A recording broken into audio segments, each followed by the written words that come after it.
going to show you how to finish a row.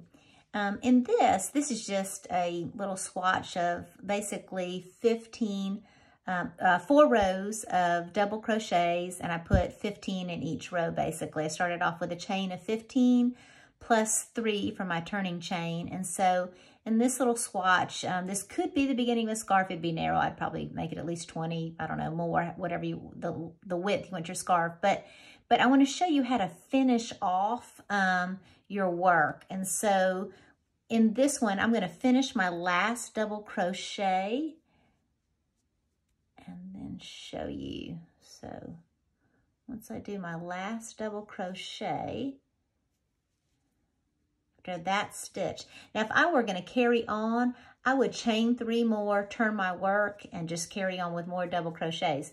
But let's say this is the end of my work, and so I'm just going to chain 1 more right here at the end of my work.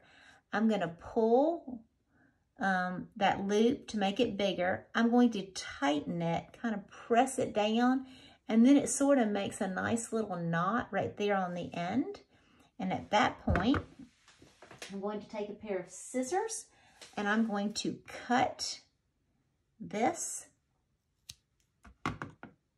and then I can just pull this out and then just pull that tight so it's a nice little knot.